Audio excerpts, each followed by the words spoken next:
¿Es nuestra doctrina de la Trinidad una contradicción?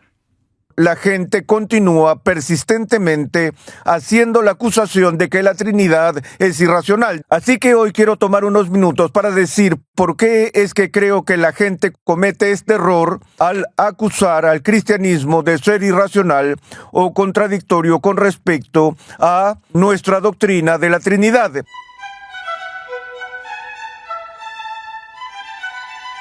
A algunos han atacado la doctrina de la Trinidad como irracional y contradictoria.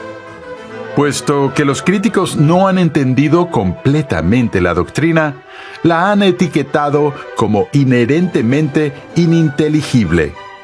Sin embargo, hay conceptos que son misteriosos para nosotros, pero que Dios entiende. La afirmación de que Cristo es una persona con dos naturalezas no es una contradicción, sino más bien un misterio solo para nosotros y no para Dios. Bienvenido a Renovando tu Mente con el Dr. R.C. Sproul, mientras continuamos con la quinta entrega en una edificante serie de enseñanza de 6 lecciones titulada El Misterio de la Trinidad. En esta serie, el Dr. Sproul ofrece una visión general de esta importante doctrina, explicando conceptos difíciles, explorando la enseñanza bíblica y definiendo lo que significa el término misterio. Pasemos al salón de clases a escuchar al Dr. R.C. Sproul, quien continúa con este importante análisis de la doctrina de la Trinidad.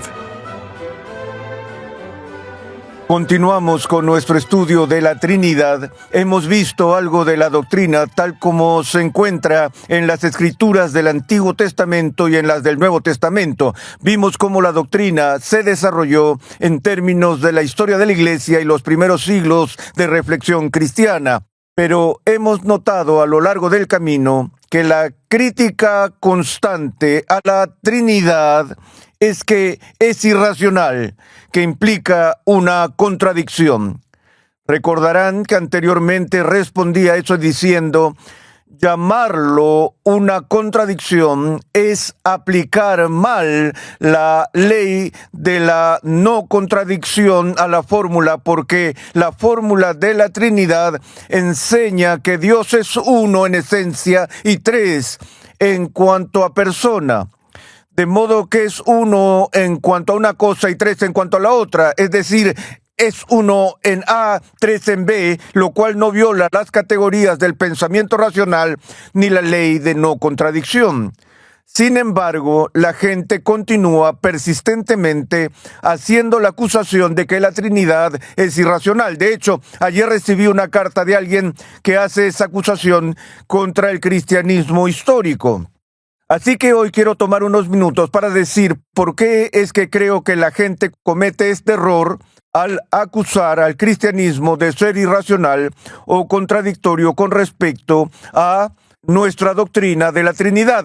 En otras clases me he tomado el tiempo para explorar 3 categorías distintas que necesitamos entender y diferenciar entre sí, y esas categorías son la contradicción, la paradoja y el misterio.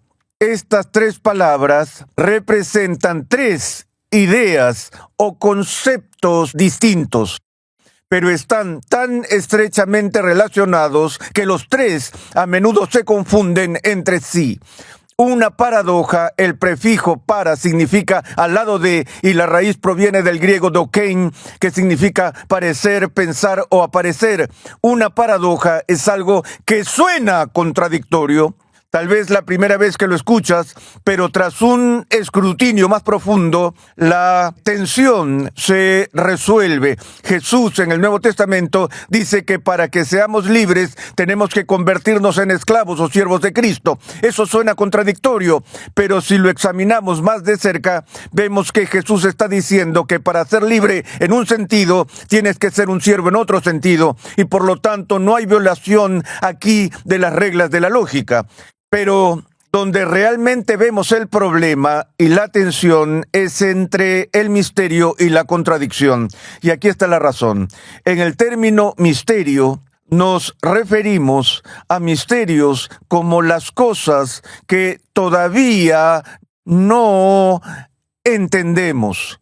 Creemos que son verdad, pero no entendemos cómo es que son verdaderas o por qué son verdaderas. Sabemos que existe tal cosa como la gravedad, pero toda la esencia de la gravedad sigue siendo un misterio para nosotros, incluso algo tan básico y fundamental para nosotros como el movimiento que notamos todos los días y sobre el que construimos nuestras vidas desafía un análisis agudo de su realidad. Cuando uno lo mira filosóficamente, decimos que hay un elemento misterioso en eso, así como en muchas otras cosas que experimentamos en nuestra vida cotidiana. Entonces, un misterio es algo que afirmamos que es cierto, pero no entendemos todas las ramificaciones del mismo. Ahora, el cristianismo bíblico ciertamente tiene su cuota de misterios. No entendemos cómo Dios puede ser infinito en su ser y sin embargo afirmamos que lo es. Hay muchas verdades que Dios nos revela acerca de Él que están más allá de nuestra capacidad de entender. De hecho, algunas de estas verdades quizá nunca las entendamos completamente, ni siquiera en el cielo. A medida que obtenemos nueva información y nuevos conocimientos, las cosas que antes eran misteriosas para nosotros se desentrañan con una nueva perspectiva de información nueva. Hemos visto un progreso real del conocimiento en la historia de la ciencia y la historia de la teología y otras disciplinas a medida que aumentamos nuestro conocimiento, pero incluso a medida que aumentamos nuestro conocimiento hasta el punto máximo de la experiencia humana, incluso en el cielo seguiremos siendo criaturas finitas que no tendrán la capacidad de tener una comprensión completa de la naturaleza de Dios. Por lo tanto, no debería sorprendernos, dada la diferencia entre el carácter de Dios y la humanidad, que hubiera elementos misteriosos de la verdad con respecto a Dios. Pero, de nuevo, hay una diferencia entre un misterio y una contradicción. Lo que tienen en común, sin embargo, es esto: nadie entiende una contradicción y los misterios tampoco se entienden. Así que podemos apresurarnos a juzgar y decir, si no entiendo algo, debe ser irracional, debe ser una contradicción. Pero ese no es el caso en absoluto. La razón por la que las contradicciones no se entienden es porque son inherentemente ininteligibles. Nadie puede entender una contradicción porque las contradicciones no se pueden entender. He contado esta historia antes de un profesor de seminario que tuve que frunció el ceño y habló en voz baja e hizo una declaración en nuestra clase. Dijo: Dios es absolutamente inmutable en su esencia y Dios es absolutamente mutable en su esencia. Se escuchó un murmullo colectivo por parte de los estudiantes. ¡Oh, eso es profundo! Yo dije, no, eso es locura. Un disparate. Pero si tienes suficiente educación y una posición de autoridad en el mundo académico, puedes hacer declaraciones sin sentido y hacer que la gente se vaya impresionada por lo profundo que eres. Pero eso es profundamente absurdo, decir que Dios es absolutamente mutable y absolutamente inmutable al mismo tiempo y en la misma relación. Ningún genio en el mundo puede hacer que eso tenga sentido, ya que es una afirmación sin sentido. Ahora, ningún ser humano tiene la capacidad de comprender una contradicción porque, como digo, son inherentemente ininteligibles. Y no es que solo Dios es capaz de entender una contradicción. Algunas personas dicen, bueno, esa es la diferencia entre Dios y el hombre, donde nuestras mentes están limitadas por las leyes de la lógica. En la mente de Dios, Él puede trascender las leyes de la lógica y puede entender algo como A y no A al mismo tiempo y en la misma relación. Puede que creas que estás exaltando a Dios al decir que Él es tan maravilloso en su inteligencia y tan trascendente en su sabiduría que es capaz de entender las contradicciones. Lo que acabas de hacer es difamar a la deidad, porque has dicho que en la mente de Dios reside el sinsentido y el caos. lo cual no es el caso. Pero lo que queremos decir es que hay cosas que no entendemos, que son misteriosas para nosotros y que Dios, desde su perspectiva y con su omnisciencia, su conocimiento, puede entender fácilmente. Es decir, para Dios no hay misterio, tampoco hay contradicciones, porque Él no piensa en esas categorías. Pero, de nuevo, el punto de referencia es que no podemos entender un misterio, pero quizá en algún momento, con más información y una perspectiva más elevada, ese misterio se desentrañe. Y otra vez, Dios puede entender. Dios entiende la gravedad, entiende el movimiento y entiende la realidad última y el ser, donde nosotros no hemos sido capaces de profundizar completamente en estas cosas. Espero que entiendan que debemos tener cuidado cuando decimos que la Trinidad es algo que no entiendo. No sé cómo una persona puede ser una persona y tener dos naturalezas, una naturaleza divina y una naturaleza humana. No tengo ningún punto de referencia para eso en mi experiencia humana. Todas las personas que he conocido solo han tenido una naturaleza. Es como uno por cliente. Sin embargo, cuando afirmamos la naturaleza dual de Cristo, estamos afirmando algo que es único para Él, que difiere de la experiencia normal de la humanidad y por lo tanto es misterioso. Como dijimos cuando vimos el Concilio de Calcedonia, pudimos afirmar los negativos de que las dos naturalezas son sin confusión, mezcla, división y separación, pero eso limita bastante nuestra comprensión al decir lo que no es. No sabemos cómo funciona realmente en las dos naturalezas de Cristo, y de la misma manera cuando llegamos a la Trinidad decimos, porque tenemos que decir basándonos en la revelación de las Escrituras, que hay un sentido en el que Dios es uno y otro sentido en el que Él es tres. Y debemos tener cuidado de señalar que esos dos sentidos no son lo mismo. Si fueran lo mismo, tendríamos una contradicción indigna de nuestra fe. Pero señalamos el misterio de la naturaleza de Dios, que es uno en esencia y tres en persona. Ahora, una segunda objeción que se levanta constantemente contra la doctrina de la Trinidad es lingüística en este sentido. El argumento es que la Biblia, y particularmente el Nuevo Testamento, nunca usa el término Trinidad. El término Trinidad es una palabra extra bíblica impuesta sobre el texto de las Escrituras y por lo tanto implica una intrusión en la mente hebraica de las Escrituras desde fuera del marco bíblico. Es una invasión de categorías griegas abstractas en el cristianismo del Nuevo Testamento. Escuchamos esto todo el tiempo, como si el Espíritu Santo nunca pudiera usar debidamente el idioma griego como un medio para comunicar la verdad. Y lo que de hecho sabemos que no es el caso, ya que el Nuevo Testamento fue escrito en el idioma griego. A veces, hoy en día, los teólogos y filósofos tienen más problemas con el griego de lo que Dios tuvo. En todo caso, la idea de que el término Trinidad no aparece en las Escrituras ha hecho que algunas personas levanten una ceja. Pero la pregunta es, ¿qué significa esta palabra? ¿Aparece el concepto en la Biblia? Todo lo que hace la palabra Trinidad es enfocarse lingüísticamente como una palabra que captura dentro de ella el contenido de las Escrituras que enseñan, como ya hemos visto, la unidad de Dios y la tripersonalidad de Dios.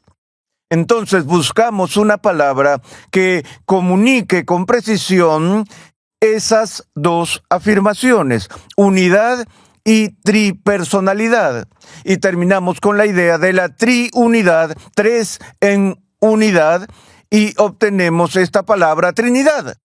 Realmente es ingenuo objetar que la palabra en sí no se encuentra en las Escrituras, siempre y cuando podamos demostrar que el concepto se encuentra en las Escrituras y es enseñado por las Escrituras. Ahora permítanme decir algo en este punto sobre estos términos teológicos que surgen en la historia de la Iglesia. ¿Y por qué surgen en la historia de la Iglesia? Surgen principalmente debido al compromiso de la Iglesia con la precisión teológica.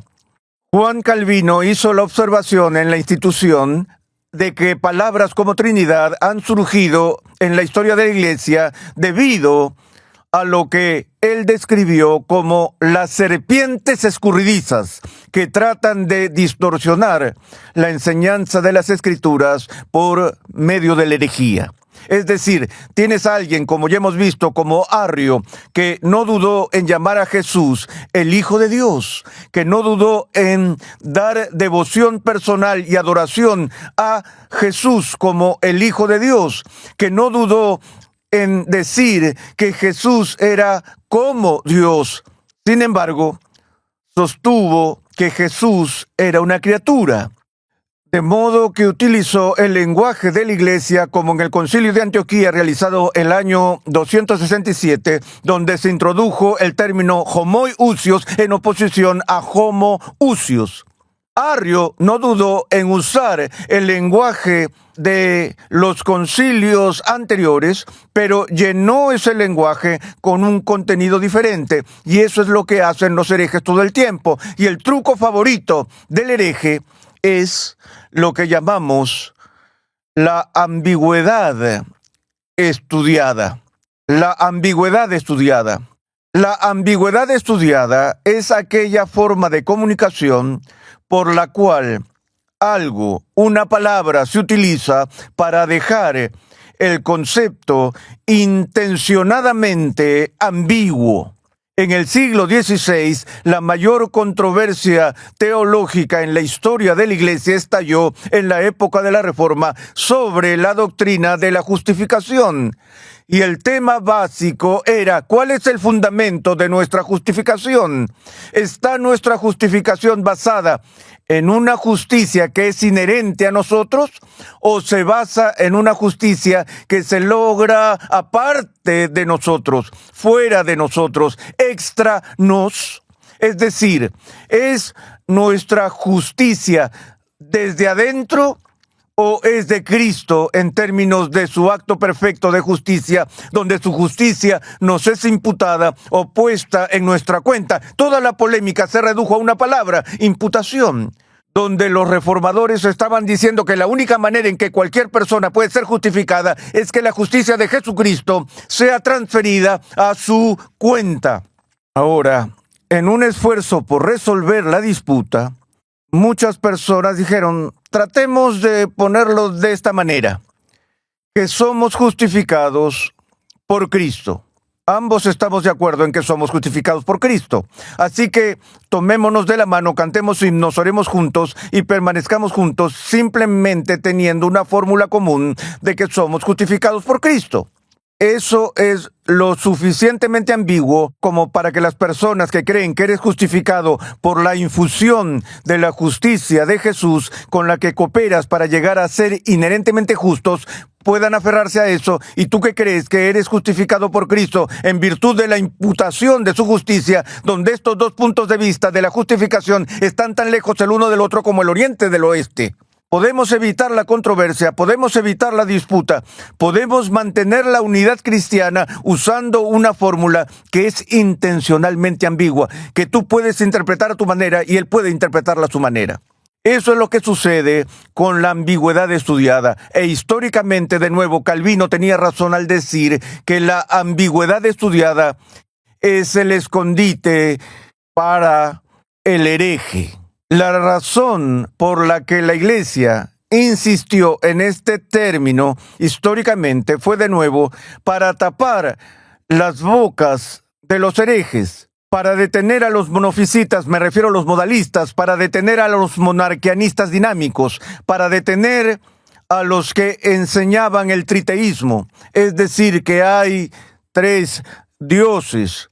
y también para tapar las bocas de aquellos que negaban la tripersonalidad de Dios, insistiendo en algún punto de vista del unitarianismo. Por lo tanto, vemos que la Iglesia se hunde en un concepto que en un sentido muy real funciona como un chivolet. ¿Recuerdas cuál es el propósito del chivolet? El propósito del chivolet era como una contraseña para poder pasar la vigilancia. Cuando los enemigos de Israel estaban tratando de enviar a sus agentes encubiertos, espías, a la tierra, a cualquiera que entrara se le pedía que pronunciara la palabra chivolet, y sus vecinos no eran capaces de pronunciar esa palabra, por lo que su mala pronunciación los delataba. Y eso es lo que decimos que es un chivolet. Es una palabra de prueba para averiguar si alguien es auténtico. En Holanda, durante el periodo de la ocupación, cuando Holanda estuvo bajo el dominio de Alemania durante varios años, durante la Segunda Guerra Mundial, ellos tenían su chivolet. Tienen un puerto marítimo, una ciudad turística en la costa marítima de Holanda que se llama, a ver si puedo pasar la vigilancia, ya que casi tienes que hablar guturalmente para poder decirlo. El nombre de esta costa era Scheveningen. Oye, es que Scheveningen. Y los alemanes no tenían manera de decirlo. Podían hablar holandés y arreglárselas y pasar muchas veces por holandeses, pero si les pedías que dijeran Scheveningen, se atragantaban como yo ahora mismo. Y así eso se convirtió en un chivolet. Y eso es lo que la Iglesia ha tenido que hacer. Tomas palabras como inerrancia cuando se trata de las Escrituras. J.I. Packer dijo una vez, sí, la inerrancia es el chivolet. ¿Quieres saber cuál es la posición de alguien con respecto a su punto de vista de las Sagradas Escrituras? No le preguntes si cree en la inspiración de las Escrituras. Pregúntale, ¿crees en la inerrancia de las Escrituras? Porque la gente se atragantará con esa palabra antes de afirmarla. Ahora, es cierto que nunca se ha escrito una confesión, nunca se ha visto una fórmula expresada en toda su precisión que la gente deshonesta no pueda eludir. Las palabras evasivas ocurren todo el tiempo. En mi propia ordenación, recuerdo a un hombre que me preguntó antes de su examen de ordenación y me dijo, ¿debo ir con la resurrección o no? Le pregunté, ¿qué quieres decir? ¿Crees en la resurrección? Dijo, bueno, por supuesto que no. Y le dije, entonces eso es lo que tienes que decir. Pero no quería ser descalificado de la ordenación, así que fue evasivo, cruzó los dedos cuando fue interrogado. Eso sucede todo el tiempo. Y de nuevo, la razón por la que la Iglesia ha vuelto a palabras como Trinidad es para establecer el estándar con la mayor precisión que le sea posible, y lo que impulsa a la Iglesia a la precisión en cada generación ha sido el ataque a la verdad de Dios por parte de los herejes. Eso es lo que hace la herejía, obliga a la Iglesia a ser cuidadosa, clara y precisa en su confesión. Pues bien, en nuestra próxima sesión volveremos a ver esta fórmula, 1 en esencia, 3 en persona, y veremos si podemos al menos desentrañar el contenido teológico de lo que significan estos términos que se utilizan.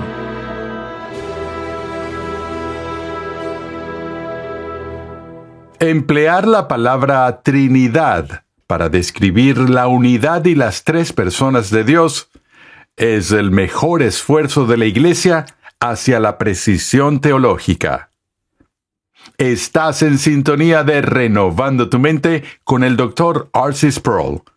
Te invitamos a visitar nuestra página web renovandotumente.org, donde podrás solicitar de manera gratuita la guía de estudio de esta serie. En la nueva traducción y edición al español de la Santidad de Dios, el Dr. R.C. Sproul explora el carácter santo de Dios y explica por qué esta santidad nos fascina y nos aterroriza. A medida que el Dr. Sproul analiza el impacto de la santidad de Dios en el profeta Isaías, Martín Lutero y los santos a lo largo de la historia, descubrimos que solo hay una manera de estar ante el santo.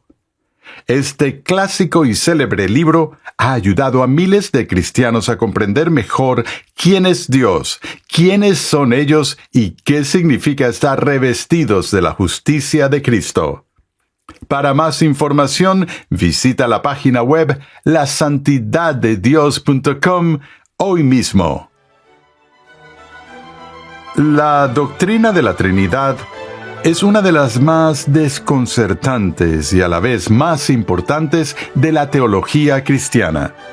Durante siglos, grandes mentes de la Iglesia han intentado explicar la naturaleza trina de Dios. Sin embargo, ninguna explicación debe diluir la esencia o confundir a las personas de la deidad. En el siguiente episodio de Renovando tu Mente, el Dr. R.C. Sproul analiza el significado del término persona. Renovando tu Mente es una producción de los Ministerios Ligonier, la confraternidad de enseñanza fundada por el Dr. R.C. Sproul. Nuestra misión, pasión y propósito es ayudar a las personas a crecer en su conocimiento de Dios y su santidad. Te invitamos a escuchar nuestro siguiente episodio y a unirte a nuestra gran comunidad virtual en las redes sociales.